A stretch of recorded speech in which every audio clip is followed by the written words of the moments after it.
और इसी बीच बड़ी खबर आपको बता दें, निलंबित सांसदों पर नई पाबंदी। संसद की चैम्बर, लॉबी और गैलरी में एंट्री नहीं होगी। लोकसभा सचिवालय का सर्कुलर जारी हो चुका है और हंगामे की वजह से ये पाबंदी लगी है। अब तक 141 सांसद सस्पेंड किए जा चुके हैं।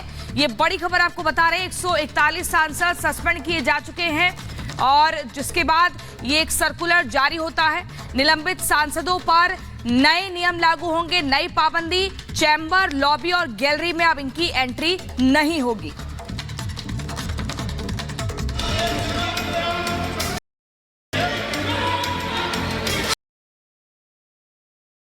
लेकर सदन नहीं चलेगा। मेरा आग्रह आप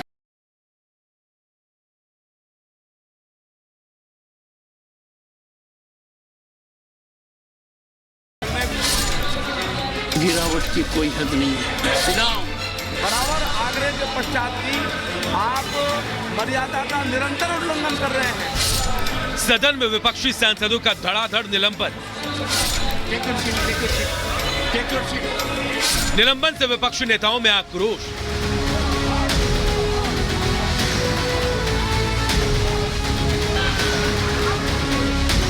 क्या इशारा है विपक्ष की ओर से किसी बड़े राजनीतिक कदम को उठाने का?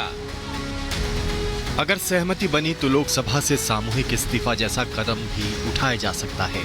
हालांकि अभी इस मुद्दे पर विचार नहीं हुआ है, लेकिन जिस तरह सरकार विपक्ष के नेताओं और सांसदों को निशाना बना रही है, उसका जवाब देना होगा।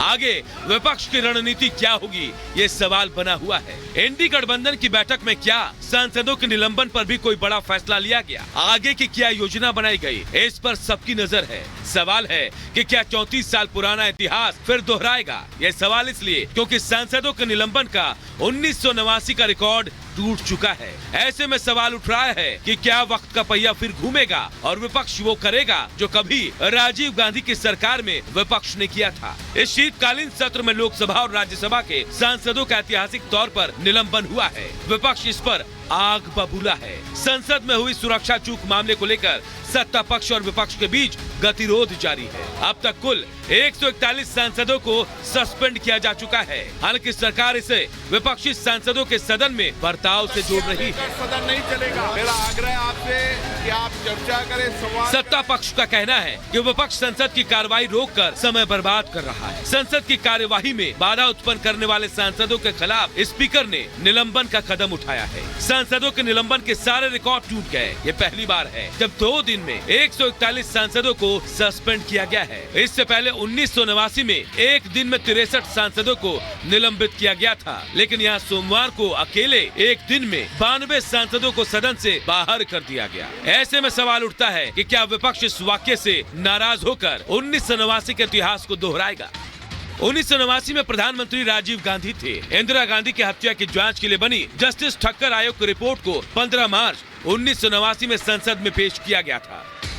विपक्ष राजीव सरकार को बोफोर्स मुद्दे पर घेर रहा था।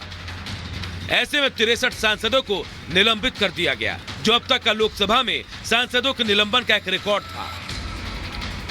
लेकिन ये रिकॉर्ड इस बार 18 दिसंबर को 78 सांसदों के निलंबन के साथ टूट गया। ऐसे में संसद के दोनों सदनों के 141 सांसदों के निलंबन को विपक्ष बड़ा मुद्दा बनाने में जुटा है। इसीलिए सवाल उठ रहा है कि क्या सियासत में 34 साल पुराने पन्ने पलटेंगे? भारतीय जनता पार्टी को बगैर एकताबद्ध हुए, बगैर इकट्ठा हुए, बगैर एक सुनिश्चित कार्यक्रम के अभाव में पराजित नहीं किया जा सकता। वो बहुत ही मजबूत पार्टी हो चुकी है। 1989 में विपक्षी दलों के सांसदों ने लोकसभा से सामूहिक इस्तीफा दिया था, तो क्या इस बार भी 1989 जैसा ही कदम विपक्ष उठाएगा?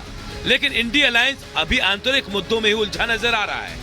ऐसे में संसद में जारी गतिरोध पर फिलहाल कोई रास्ता निकलता नजर नहीं आ रहा। Bureau report, Republic Bharat. और यहाँ रुकेंगे एक छोटे से ब्रेक के लिए, लेकिन ब्रेक के उस पार जब लौटेंगे तो आपको दिखाएंगे देश दुनिया की बड़ी खबरें बुलेट 100 इस छोटे से ब्रेक के बाद।